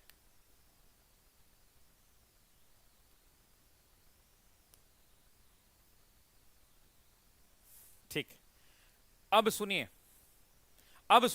1929 में जब ये भारत लौटे तो आप मुझे बताइए कि 1929 में क्या चल रहा था? याद है? 1929 में अधिवेशन चल रहा था। अधिवेशन कहां चल रहा था? लाहौर में चल रहा था, याद है? इसी 1929 में जवाहरलाल नेहरू ने इन्हें कांग्रेस में शामिल कराया। जवाहरलाल नेहरू ने इंडियन नेशनल कांग्रेस में शामिल करवाया। तो जयप्रकाश नारायण आपसे पूछेगा कि जयप्रकाश नारायण पहली बार कांग्रेस में कब शामिल हुए? तो 1929 में शामिल हुए। और उसके बाद पटना में अपना स्थान बनाया। उसके बाद पटना में इनके एक मित्र थे, गंगा शरण सिंह। क्या नाम था इनका? नाम कई बार आता है, जब इम्तियाज अहमद आप पढ़ेंगे तो इनका नाम आएगा, गंगा शरण सिंह। और उसी गंगा शरण सिंह के साथ पटना में एक जगह है वीना सिनेमा, कदम कुआं, उनका घर भी है कदम कुआं में। उसी कदम कुआं में अपना जो है राष्ट्रीय आंदोलन की विचारधारा से धीरे धीरे धीरे धीरे वो घर में रहने लगे। उसके बाद आपको पता है, उसके बाद ये आए सविनय। 1929 के बाद क्या होगा? 1930 सविनय अवज्ञा आंदोलन। और इसी सविनय अवज्ञा आंदोलन के दौरान, सविनय अवज्ञा आंदोलन के दौरान ये जेल भेजे गए। और आप जानते हैं ये कहां पे जेल गए? नासिक, महाराष्ट्र में। किस जेल में कैद किया गया इनको? तो इनको नासिक जेल, महाराष्ट्र में ये भेजे गए। सविनय अवज्ञा के दौरान नासिक जेल में कैद किए गए। नासिक जेल के अंदर में जितने बड़े नेता थे, चाहे मीनू मसानी हो, चाहे राम मनोहर लोहिया हो, चाहे अच्युत पटवर्धन हो, चाहे अशोक मेहता हो, इन सब के साथ वहीं पर इनकी मुलाकात हुई। और जब यहीं से एग्जाम का अब आ रहा है सवाल, शायद आपको आईएएस में लोग नहीं पढ़ाएंगे, जब नासिक जेल में गए तो नासिक जेल में मीनू मसानी से इनकी मुलाकात हुई। नासिक जेल के अंदर में बड़े क्रांतिकारी नेताओं, नहीं, बड़े समाजवादी विचारधारा के नेता राम मनोहर लोहिया से इनकी मुलाकात हुई। राम मनोहर लोहिया से इनकी मुलाकात हुई। और उसी जेल के अंदर में, उसी जेल के अंदर में अच्युत पटवर्धन से मुलाकात हुई। पटवर्धन से मुलाकात हुई। और उसी जेल में इनको 3 बड़े नाम, यूसुफ देसाई, अशोक मेहता और बसावन सिंह, अशोक मेहता, बसावन सिंह, इन लोगों से मुलाकात हुई। और जब जेल में इनसे मुलाकात हुई तो इनकी विचारधारा से जयप्रकाश नारायण प्रभावित हुए। और उसके बाद ये सब की विचारधारा कैसी? वामपंथी विचारधारा। और तब जाकर साथियों, एक बड़ा खुलासा कर रहा हूं, तब जाकर जब ये जेल से बाहर निकले, तो जेल से निकलने के बाद, जेल से निकलने के बाद एक पार्टी बनाई जिसका नाम था कांग्रेस सोशलिस्ट पार्टी।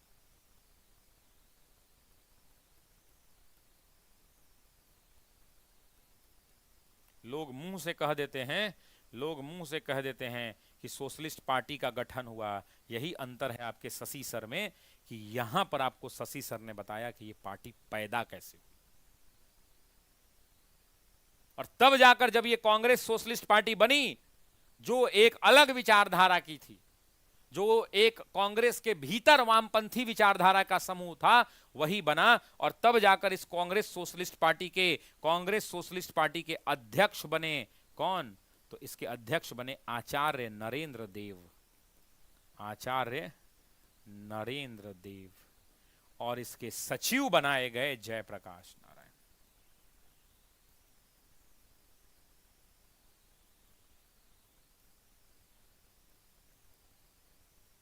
और कांग्रेस सोशलिस्ट पार्टी बनी 22-23 अक्टूबर 1934 को। जबकि बिहार सोशलिस्ट पार्टी की जब बात करेगी तो वो 1931 में बिहार में बन गई थी। लेकिन जब कांग्रेस सोशलिस्ट पार्टी की बात होगी तब ये कब बनी? तो ये बनी 1934।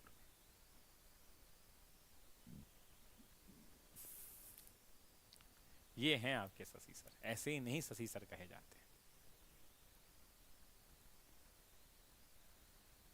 तो आज तक हमको बताइए कितने लोगों को पता? अब लोग रट लेते हैं कि कांग्रेस सोशलिस्ट पार्टी बन गई। आपको सोचना चाहिए कि भाई ये विचारधारा जो है सविनय, ये आदमी जवाहरलाल नेहरू के साथ अचानक से वामपंथी कैसे विचारधारा से प्रेरित हो गए?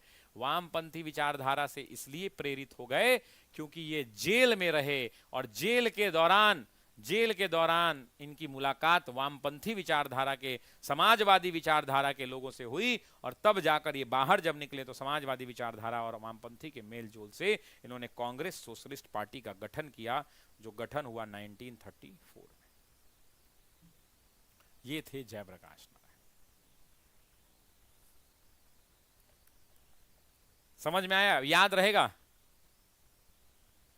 बिहार सोशलिस्ट पूछे तो 1931 और कांग्रेस सोशलिस्ट पूछे तो 1934 का अक्टूबर का महीना। टीआरई 3 में पूछा मई, लोगों ने मई 1934 मार दिया। मई नहीं होगा, अक्टूबर होगा।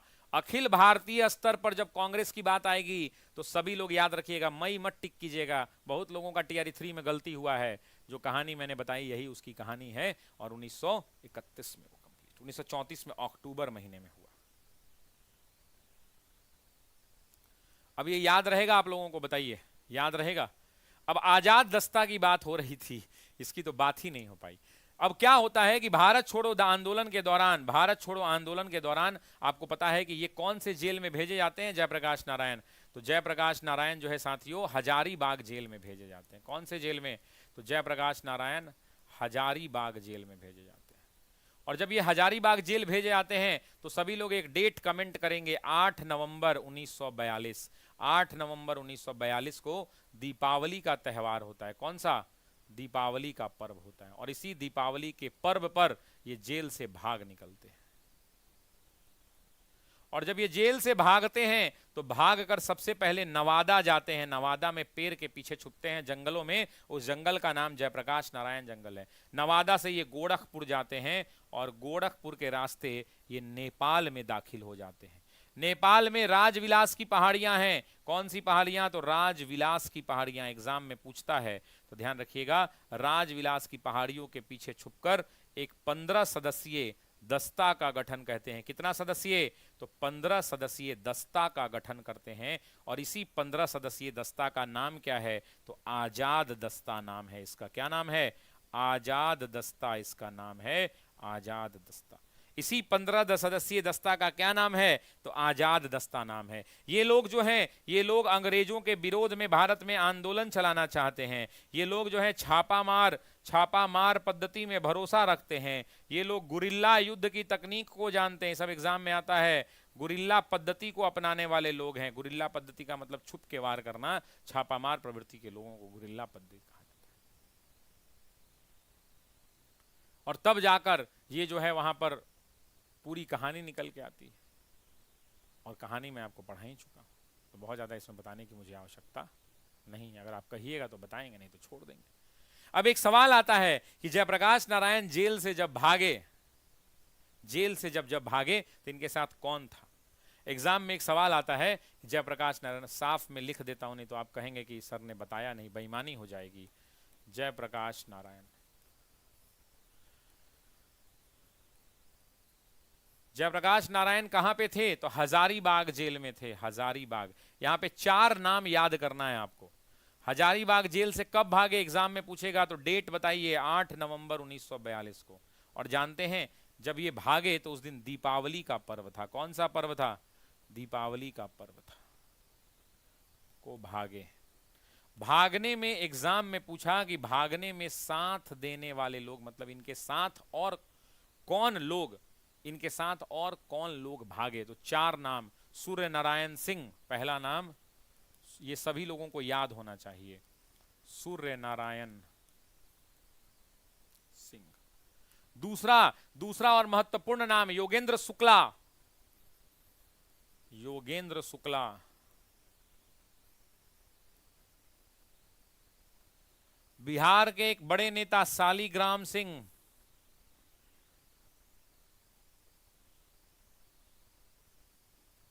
चौथा बड़ा नाम, नाम है दिमाग से भूल गए, कई बार क्लास में बताए हैं, राम वृक्ष बेनीपुरी। यस, नहीं, राम वृक्ष बेनीपुरी तो मदद किया था इन्होंने। फुलेना या कुछ नाम था, एग्जैक्ट नाम ध्यान में नहीं आ रहा है। गुलाली सिंह। और एग्जाम में एक सवाल पूछेगा कि इन चारों को भागने में मदद किसने की? बहुत फेवरेट सवाल है ये। भागने में, जेल से भागने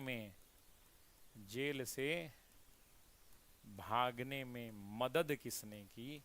तो याद रखिएगा, राम वृक्ष बेनीपुरी। अपना नाम भुला जाइए लेकिन राम वृक्ष बेनीपुरी का नाम जो है, बेनीपुरी का नाम मत भूलिएगा। राम वृक्ष बेनीपुरी का नाम मत भूलिएगा। ये राम वृक्ष बेनीपुरी थे जिन्होंने इनको जेल से भगाया था, नाखून से दीवार को कचोट दिया था। इस बात को याद रखिएगा। जानते हैं नेपाल को आप कहते हैं ना कि नेपाल हमारा अच्छा पड़ोसी है। ये लोग भाग के कहाँ गए थे? याद है ना कि नेपाल के जंगलों में छुपे थे। और जानते हैं नेपाल के जंगलों में छुपे थे। नेपाल ने इनके पीठ में खंजर भोंक दिया और नेपाल सरकार ने पकड़ के अंग्रेजों को सौंप दिया कि लीजिए भैया, ये लोग यहाँ पे ट्रेनिंग कर रहा है। इतना नेपाल, क्या बोला जाओ, कुछ शब्द नहीं, बस बाकी आप समझ ही रहे हैं मैं बोलना क्या चाहता हूँ। बोलना क्या चाहता हूँ आप समझ ही रहे हैं। नेपाल ने इनको पकड़ के हैंड ओवर, नहीं तो जयप्रकाश नारायण कभी पकड़ में नहीं आते, कभी नहीं पकड़ में आते जयप्रकाश नारायण। नेपाल की सरकार ने पकड़वा दिया इनको, पकड़वा के अंग्रेजों को सौंप दिया कि लीजिए। वो क्या कहेगा, समझ में आया कि नहीं? ये बात समझ में आई कि नहीं? जरा बताओ कमेंट करके, समझ में आया कि नहीं बात? अगला इस क्वेश्चन का आंसर कीजिए। मैं 2 मिनट में पानी पीता हूं। इस क्वेश्चन का आंसर करिए आप, मैं पानी पीता हूं।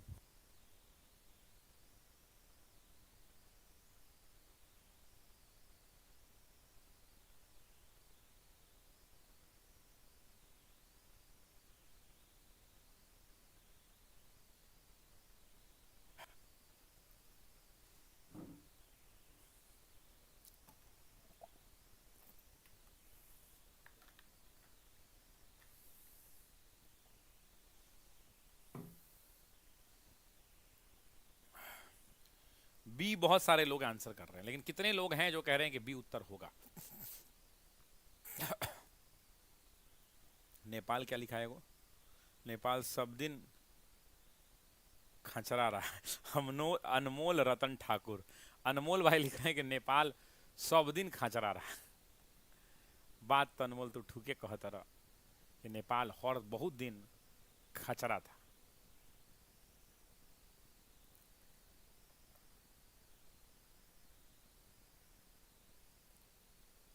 सर हमको याद नहीं, अफरोज अंसारी कह रहे हैं कि सर हमसे याद ही नहीं होता है, कुछ बताए याद करने का। बाबू याद करने का एक तरीका है, वो दवाई लिख दे रहे हैं, एक वो दवाई लिख दे रहे हैं याद करने का। पहला 2 चम्मच सुबह 2 चम्मच शाम, सुबह शाम 2-2 चम्मच जो है सेरेलैक 2 लीजिए, सेरेलैक 2 पहला हो गया। दूसरा जो है इमली गुट्टी 555 लीजिए, इमली गुट्टी 555 ये भी लीजिए थोड़ा थोड़ा। सुबह शाम 2-2 चम्मच लीजिए, 2-2 चम्मच सुबह शाम लीजिए, 1:1 मॉर्निंग और इवनिंग में। सेरेलैक 2 ले लीजिए, और सेरेलैक 2 के अलावा जो है इमली गुट्टी 555 लीजिए सुबह शाम 2 को। और एक काम करिएगा, अगर जब सभी सब दवा ववा लीजिएगा तो हगीज ले लीजिएगा, है ना, हगीज भी ले लीजिएगा, घर में रहेगा तो काम देगा बच्चा उच्चा से। और क्या लीजिएगा आप, और बताइए, और कोई दवा आप लोग कमेंट बॉक्स में बताइए, और कोई दवा जो है। दोपहर में नहीं लेना है, सुबह शाम लीजिए, दोपहर की जरूरत नहीं है। अब बोल रहा है कि याद करने का कोई तरीका बताए। अरे मूर्ख, पढ़ो भाई, पढ़ने से चीजें याद होती हैं। याद कर पढ़ेंगे है या नहीं, याद करने का तरीका बताइए। ये कोई बात हुआ भाई? है पढ़ेंगे है नहीं, याद करने का तरीका बताइए।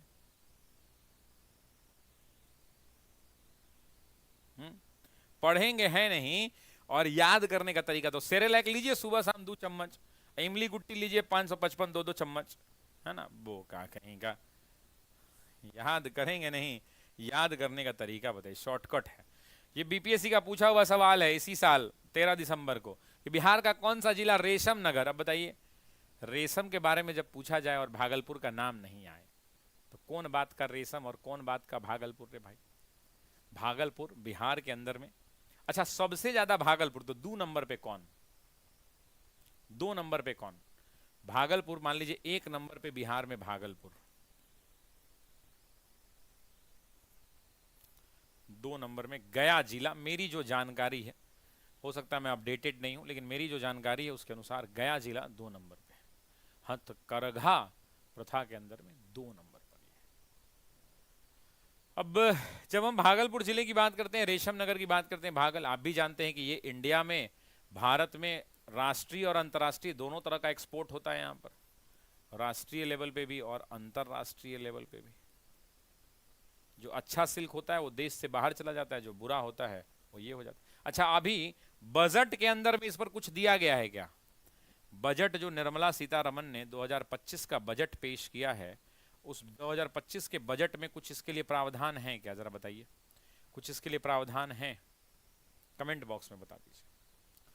बिहार के किस जिले में सबसे बड़ा स्वर्ण भंडार है? जमुई में, मुंगेर में, रोहतास में, उपरोक्त में से एक से अधिक, इनमें से कोई नहीं। लोग तो इस जिला के अंदर में लोग अपना घर में बोर्डिंग कर रहा है कि कहीं हमरो घर में सोना निकल जाए, लोग बोर्डिंग कर रहे हैं। तो सबसे ज्यादा बिहार के किस जिले में स्वर्ण भंडार है? तो आप भी जानते हैं कि जो 1 नंबर पर इस प्रश्न का उत्तर होगा क्या होगा? जमुई जिला में।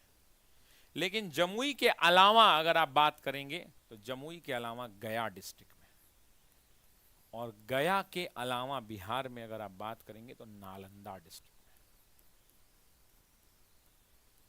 में। इन तीनों जगह सोने के हैं खदान भंडार हैं जमुई के अंदर। और आप जानते भी हैं करंट अफेयर में जमुई में अभी अभी मिला है, आपको ये भी पता है कि जमुई में अभी क्या मिला है, तो जमुई में ये सारी चीजें मिली हैं। अच्छा एक बात बताइए, मैं एक दो चीजें आपसे पूछना चाहता हूं।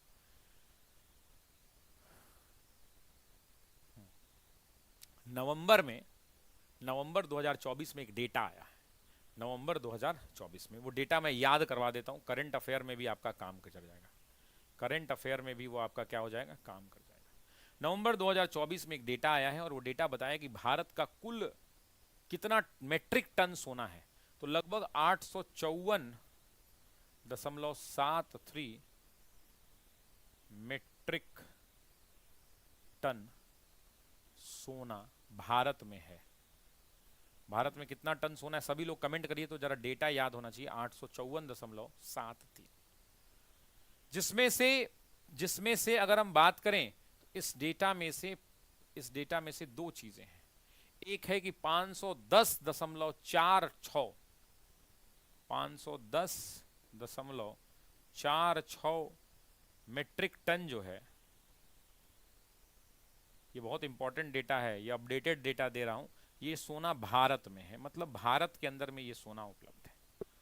जबकि 344 होगा ना, हाँ लगभग 344 के आसपास, और जो बचा हुआ है 344, सरकारी आंकड़ा तो 324 ही कहता है, लेकिन जो भी है ये टन कहां है, तो ये विदेशों में सोना है हमारा।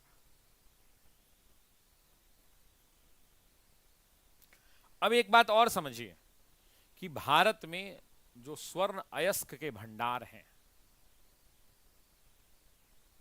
भारत में जो स्वर्ण अयस्क के भंडार हैं उसमें सबसे ज्यादा बिहार में अयस्क पाया जा रहा है सोना का, वो है 44%। ये एक टेबल बना देता हूं मैं, है ना, एक टेबल बना देता हूं, वो टेबल से आपको याद रहेगा। सबसे ज्यादा जो स्वर्ण अयस्क हैं वो कहां पे हैं, तो बिहार रैंक्स नंबर 1, 44%। 2 नंबर पे कौन आता है, कोई बता सकता है? 2 नंबर पे कौन आता है? 2 नंबर पे राजस्थान आता है, और राजस्थान के अंदर में सोना के जो अयस्क पाए जाते हैं, स्वर्ण अयस्क का भंडार जो है 25%। कर्नाटक में एक जगह है कोलार, कर्नाटक में एक जगह है कोलार गोल्ड माइंस, आपने नाम सुना होगा, वो है 21%, 21। कर्नाटक के बाद कोई बड़ा नहीं है, उसके बाद सब छोटा छोटा है, जैसे पश्चिम बंगाल, आंध्र प्रदेश, पश्चिम बंगाल, आंध्र प्रदेश, पश्चिम बंगाल 3%, आंध्र प्रदेश 3%, उसके बाद आ जाइए झारखंड 2%। स्वर्ण अयस्क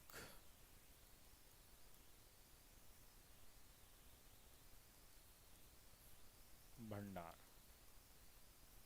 प्रतिशत, ये डेटा सबको पता होना चाहिए। तो अगर आपसे पूछ दे कि भारत में कुल स्वर्ण अयस्क के भंडार के बारे में अगर पूछ दे तो सबसे ज्यादा कहां है, तो बिहार में है। अच्छा एक सवाल यहां पे ना मैं इकोनॉमिक्स का पूछना चाहता हूं कि भारत के अंदर में स्वर्ण भंडार को मैनेज कौन करता है, बताइए तो जरा। मैं आंसर तो आप सब लोग दे देंगे, लेकिन भारत के अंदर में स्वर्ण अयस्क के भंडार को भारत में कौन मैनेज करता है, कौन?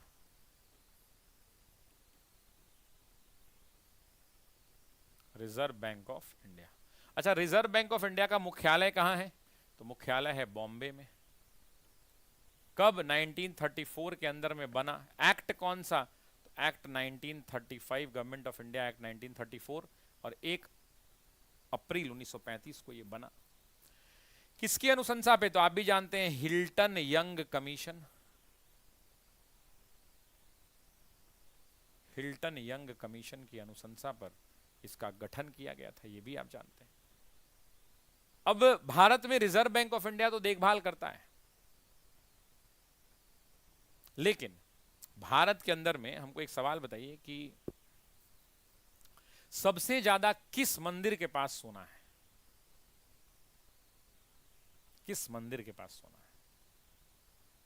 भारत में मंदिरों में तो बहुत सोना है, मतलब जितना इनके पास स्टॉक है इससे बहुत ज्यादा, लगभग 4000 टन सोना। आपने एक नाम सुना होगा, पद्मनाभ मंदिर का नाम सुना है, तिरुपति बालाजी मंदिर का नाम सुना है, पद्मनाभ स्वामी मंदिर, तिरुपति बालाजी, जगन्नाथ मंदिर, माता वैष्णो देवी का मंदिर, शिरडी के साईं बाबा का मंदिर। इन लोगों के पास लगभग 4000 टन सोना है, इस बात को ध्यान रखिएगा। खैर, एक इंपॉर्टेंट बात है जो मैं आपसे पूछता हूं कि कर्नाटक में एक सोने का भंडार है, उसका नाम क्या है? कोलार माइंस। कर्नाटक में जो है उसका नाम क्या है? सर रश्मि क्या लिख रहा है? रोहित सिंह, रश्मिका, आप उस लड़की को जानती हो क्या जो फालतू बोल रही थी? देखो, रोहित सिंह नाम का आईडी है, उसको ब्लॉक करो। तो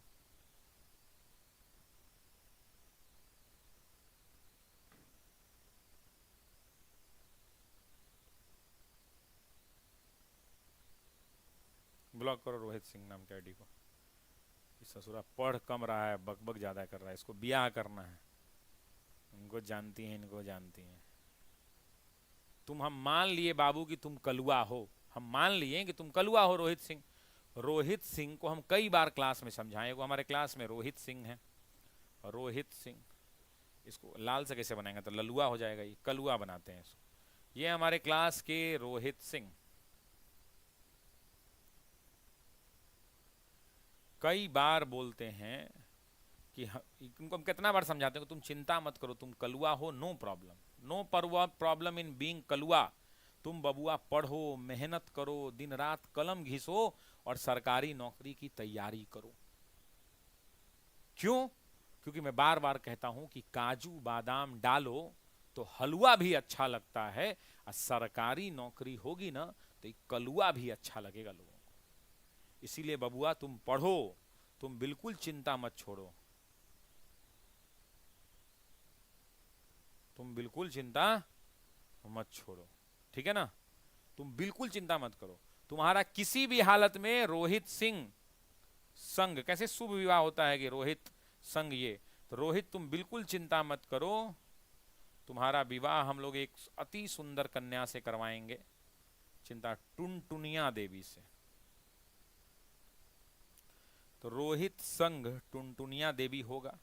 जैसे ही तुम्हारी सरकारी नौकरी होगी तो रोहित संग टुनटुनिया देवी होगा, और हम लोग सब जितने लोग हैं बाराती चलेंगे कि नहीं? यस जरा लिखिए तो, सब लोग जरा पुपही उपही बजा दीजिए तो जरा बाराती बन जाइए तो आप लोग सब कोई। खचरा कहीं का, हमारा क्लास में बोलेगा ना तो हम इज्जत ले लेते हैं, इज्जत। बोका, जानती हो इनको? जानती बताइए ना, कमेंट बॉक्स में कहते हैं जानती हैं इनको। हाँ।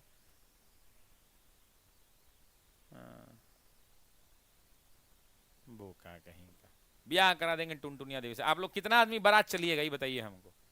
आप में से कितना आदमी हैं जो बारात चलेंगे? ये बताइए हमको, कितना आदमी बताइए।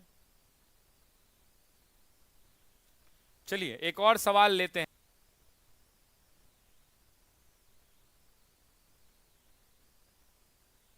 और दूसरी बात है कि ये जो लोग कह रहे हैं कि बैच कंप्लीट नहीं, वो बैच तो कंप्लीट हो चुका है जिस बैच के बारे में तुम बोल रहे हो। तुम बबुआ ठीक से आंख में सरसों तेल डालो, और आंख में सरसों तेल डाल के जो है बढ़िया से देखो, ठीक है?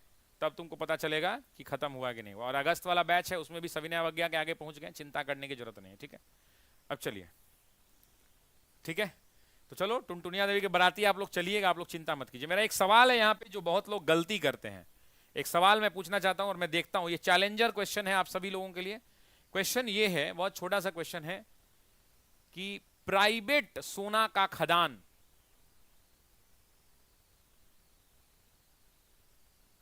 का नाम क्या है? जो तेलंगाना की सीमा पर है, प्राइवेट मतलब निजी होता है ना, प्राइवेट सोना के खदान का नाम क्या है?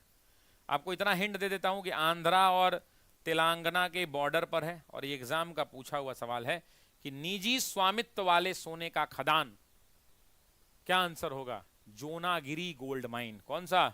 जोनागिरी गोल्ड माइन।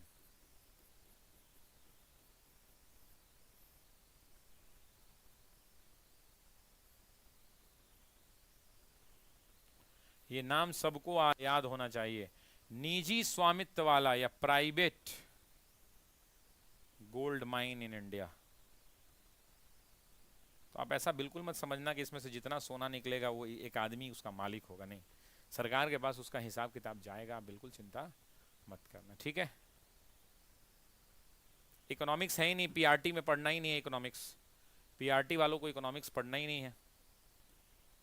ध्यान दीजिए, बिहार में एशिया की सबसे बड़ी और मीठे पानी की गोखुर झील, अब ये कौन नहीं बता देगा? कांवर झील आंसर होगा, ये कोई बहुत बड़ा बातें नहीं है। बेगूसराय जिला कौन कौन है जी? बेगूसराय जिला, बेगूसराय जिला वाले लोग कमेंट करें कंवर झील। बहुत लोग कांवर कह देंगे, ये गलत है, कंवर झील है। कहां है? तो बिहार के बेगूसराय जिले में पड़ता है ये। और सुनिए, ये इसलिए भी महत्वपूर्ण है क्योंकि ये एशिया का, अगर हम बात करें इस झील के बारे में, तो एशिया का सबसे बड़ा मीठे पानी का झील है, एशिया का सबसे बड़ा। एग्जाम में पूछे कि एशिया का सबसे बड़ा मीठे पानी का झील, जरा बताना है कि एशिया के सबसे बड़ा मीठे पानी का झील कौन है? तो कंवर झील है, इस बात को ध्यान रखना। अब गर्दनी बाग में कल बोल चुके हैं विकास भाई, और दोबारा भी बोले हैं, न्यूज बाइट भी दे दिए हैं, और आप अगर हैं तो अपना मोबाइल नंबर शेयर कर दीजिए, हम आ जाते हैं, आप भी रहिएगा वहां पे, है ना, हम आ जाते हैं, चिंता मत कीजिए। अब सुनिए, आपको पता है कि बिहार का एकमात्र रामसर साइट हुआ करता था कौन? ये आप ये भी जानते हैं, 2020 में बनाया गया था, है कि नहीं? अब एक बात समझिए कि ये जो आर्द्र भूमि स्थल में तो इसका नाम आता ही है, लेकिन हमको पता है कि सबसे ज्यादा अगर झीलों की बात करेंगे तो किस राज्य में सबसे ज्यादा झील है? किस राज्य में? देवी लगाने से पहले अविवाहित हो किस राज्य में है, जरा बताइए, किस राज्य में है बताइए सबसे ज्यादा? मुझे तो जहां तक पता है कि भाई उत्तर होगा उसका, मैं तो बता दूंगा, लेकिन आप बताइए क्या होगा, तब तक पानी पीता हूं मैं।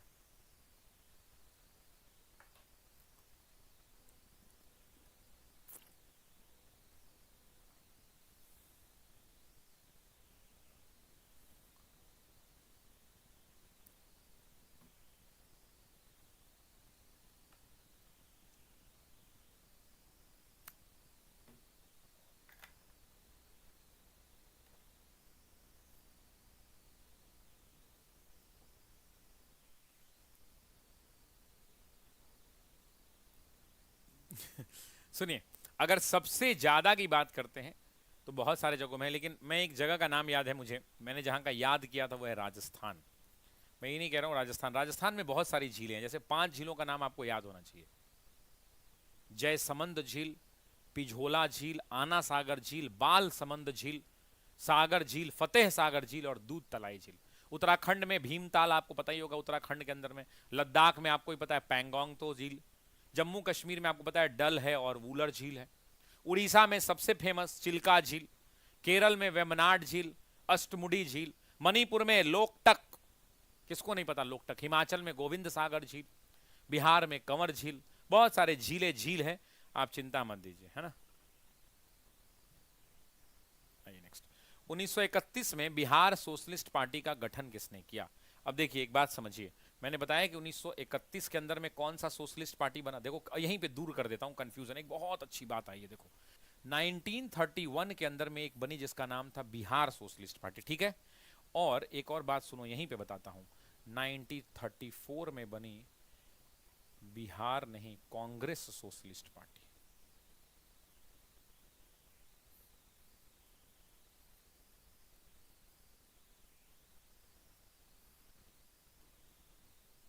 क्या ये बात क्लियर हो गई कि यहां बनी कौन सी? कांग्रेस सोशलिस्ट पार्टी, और वहां बनी कौन सी, वो वाली पार्टी। जब कांग्रेस सोशलिस्ट पार्टी बनी तो उसके कौन बने थे, आचार्य नरेंद्र देव। कौन बने, कांग्रेस सोशलिस्ट पार्टी के अध्यक्ष कौन बने, आचार्य नरेंद्र देव। और इसके अध्यक्ष के अलावा सचिव कौन बने, जयप्रकाश नारायण।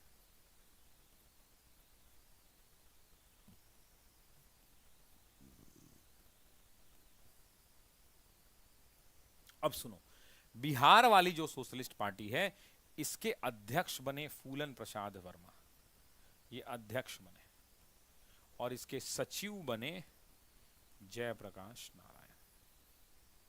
क्लियर हो गया ना, दोनों का कंपैरिजन मोड में मैंने बता दिया, दोनों डाउट आपका क्लियर। ठीक है, अब यहां पर ये कौन कौन लोग थे जिन्होंने इसके क्रिएशन में मदद की, तो सबसे पहले राम वृक्ष बेनीपुरी,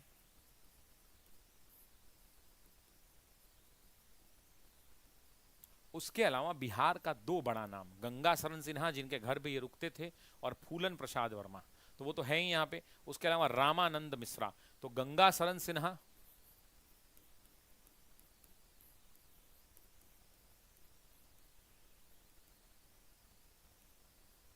और तीसरा और आखिरी रामानंद मिश्रा।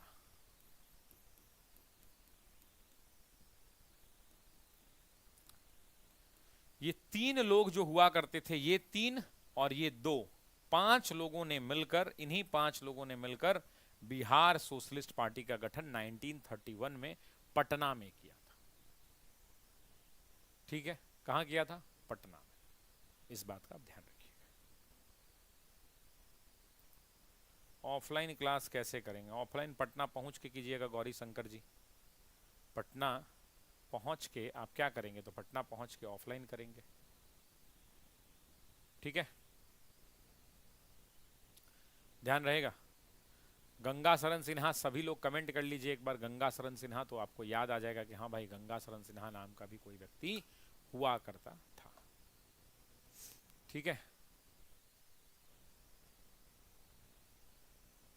+2 में इकोनॉमिक्स का सीट नहीं आएगा क्या, अभी कैसे पता आपको, हमको पता ही नहीं है और आपको कह रहे हैं कि नहीं आएगा क्या। अच्छा एक बात पूछूं, आचार्य नरेंद्र देव किस विचारधारा के आदमी थे। तो आपको मैंने बता दिया था कि मीनू मसानी हैं इनके साथ, अछुट पटवर्धन हैं, मीनू मसानी हैं, राम मनोहर लोहिया हैं, तो समाजवादी नहीं थे, मार्क्सवादी विचारधारा के व्यक्ति थे। उत्तर प्रदेश में पैदा हुए थे और मार्क्सवादी विचारधारा, बहुत इंपॉर्टेंट आदमी थे ये। अभी टाइम नहीं है तो इनके बारे में बताता। 1892 में 1890 में इनका जन्म हुआ था यूपी के अंदर में। जेपी के साथ मिलकर इन्होंने मार्क्सवादी विचारधारा को आगे बढ़ाया था, इस बात को ध्यान रखिएगा। ठीक है, बढ़े आगे। राजकुमार शुक्ल को तो आप जानते ही हैं, चंपारण सत्याग्रह से। स्वामी सहजानंद सरस्वती को आप जानते हैं, स्वामी सहजानंद सरस्वती किसानों के बड़े नेता, बिहार किसान सभा है ना, किसान के नेता हुआ करते थे। बिहार मूल रूप से उत्तर प्रदेश इनकी जन्मस्थली, कर्मस्थली बिहार का बिहटा, बिहटा में इनका आश्रम भी बना। स्वामी सहजानंद सरस्वती अखिल भारतीय किसान सभा का 1936 के अंदर में, बिहार किसान सभा मुंगेर के अंदर में यही अध्यक्ष थे। श्री कृष्ण सिंह आप जानते ही हैं, अनुग्रह नारायण सिंह के बारे में आप जानते ही हैं, इनके बारे में बताने की जरूरत है ही नहीं। ठीक है, बढ़े आगे नेक्स्ट क्वेश्चन के ऊपर। Should we move forward. Next कह रहा है बिहार में SPUR, ये बीपीएससी का 13 दिसंबर का क्वेश्चन है।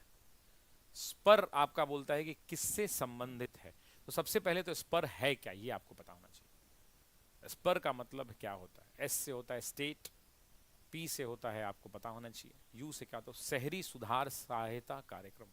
इसका नाम क्या है, शहरी सुधार सहायता कार्यक्रम, स्पर। और स्पर इनमें से कोई नहीं, किसी भी मंत्रालय का नहीं है, इस बात को ध्यान रखिएगा, इनमें से कोई नहीं इस प्रश्न का सही उत्तर। ठीक है, बढ़े आगे। Should we move forward. Delhi में नहीं है सर, ऑफलाइन। हाँ विशाल राय जी है, घर का पता दे दीजिएगा, फ्लाइट के टिकट का पैसा दे दीजिएगा, रोज टीचर यहाँ से जाएगा और रोज जाकर पढ़ा देगा, कोई दिक्कत तो है नहीं। हम लोग घर घर पता दे दीजिएगा, हम लोग पहुँच जाएंगे, क्या है कि नहीं। चलिए तो आज की क्लास को यहीं पे छोड़े जाते हैं, और अगले क्लास में मुलाकात करेंगे आपसे। तब तक के लिए आप सभी लोग अपना ख्याल रखिए, हंसते रहिए।